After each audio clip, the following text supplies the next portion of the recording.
Hi, you guys. Welcome back to the Review Network. So, today I want to talk about a new show called Queer as Folk. It is a reboot of the original Queer as Folk. And now, I'm not too familiar with the original, but I was very interested in the reboot. So, I decided to check it out, and now I'm going to give you guys my thoughts. So, the show focuses on the main character, Brody. Now, there are other main characters, but their storylines kind of come back to his as well. Like it's kind of like a big circle, and everybody is kind of connected to Brody in a way. But focusing on him for a second, Brody is a medical student who comes back home to visit his family and friends. As he, is rekindling friendships with everyone. He's learning that everybody has pretty much. Been going about life, of course, as people do. And, I guess he just wasn't prepared for the change. And there was a lot of changes happening in other people's lives that he cared about. And I guess it was just like difficult for him to just kind of cope with that.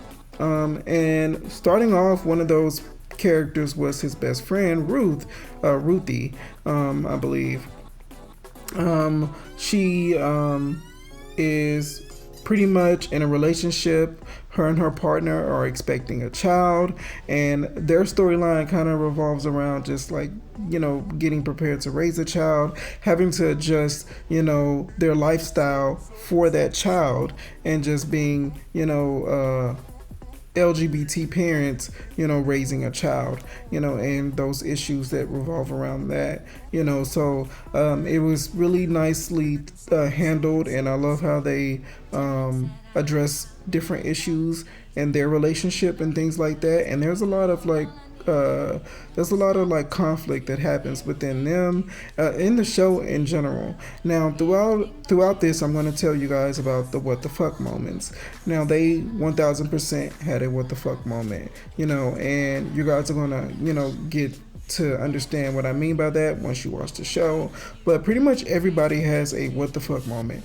The show was not too shy about giving everybody a what the fuck moment.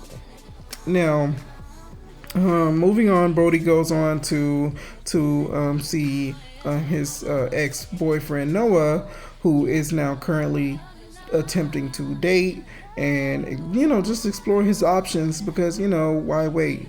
And it kind of messes with Brody a little bit, but luckily he doesn't know the full situation, which is good because that is another what the fuck moment.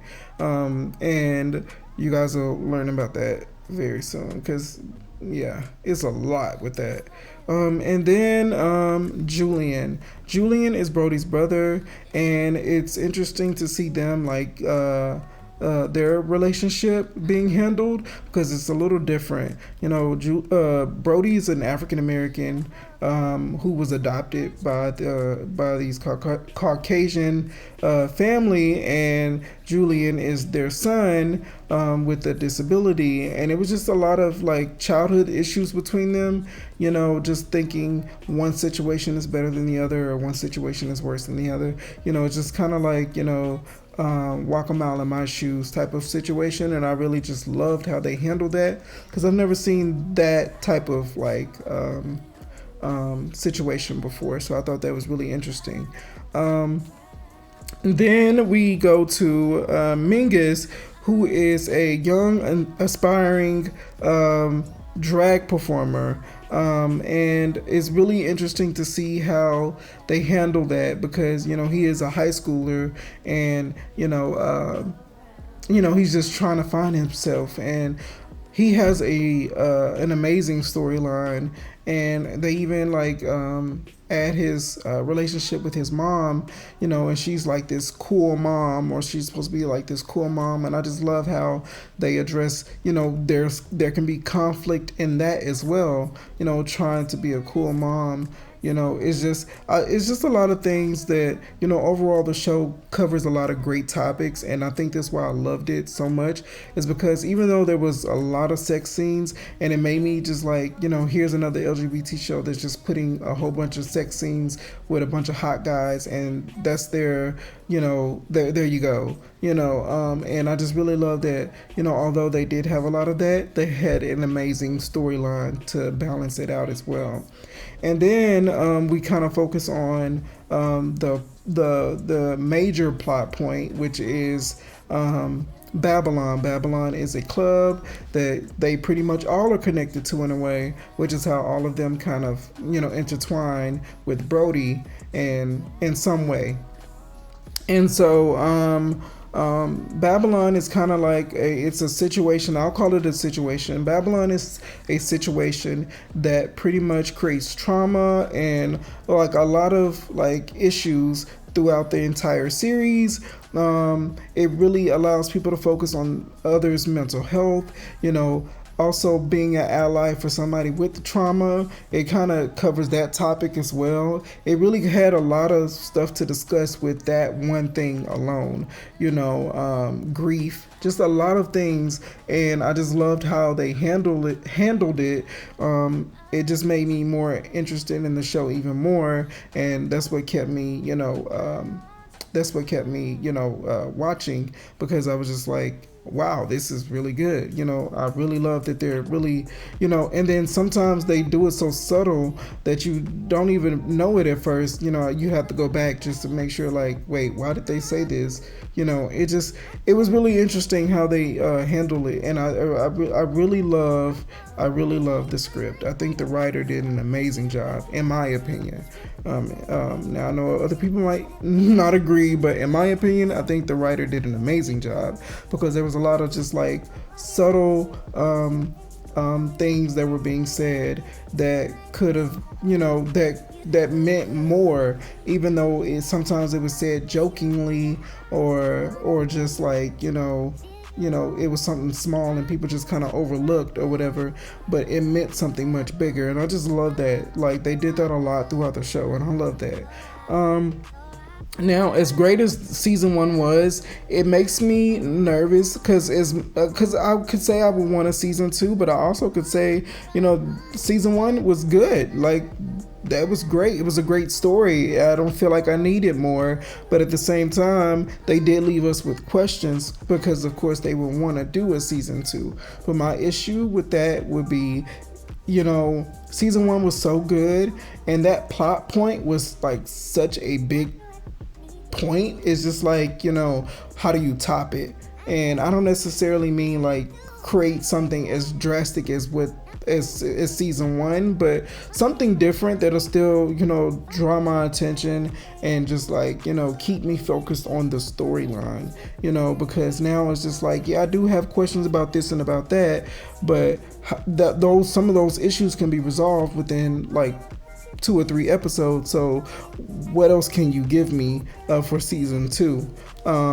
And I've also thought about just like what could have happened, the reason why he came back home. After seeing the show, Brody can be his own antagonist, honestly. So it made me question about what actually happened in medical school. So maybe they can, go and explore that a little bit, maybe, I don't know, or just, figure out some of the other situations here, in New Orleans or whatever, so I don't know. I don't know.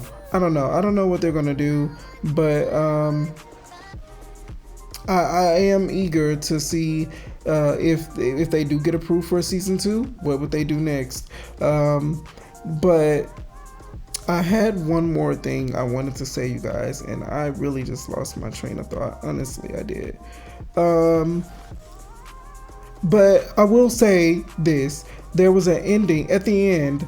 I don't know if I believe what happened at the end. If you guys watch it, you'll see what I'm talking about. Now, there was a lot of fake outs throughout the show. And so it made me question the ending. I'm not really sure if what happened at the end was legit. I feel like it was another fake out, in my honest opinion. But I don't know. I'm not sure. Like they didn't do that. But I feel like they probably will in this second season. I feel like they'll just be like, oh, that never really happened.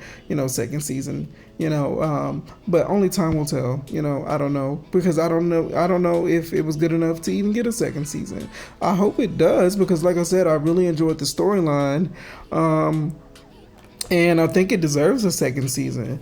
But you guys tell me what you think. Do you think it deserved a second season? Maybe I'm just, maybe I'm not getting outside enough. I don't know.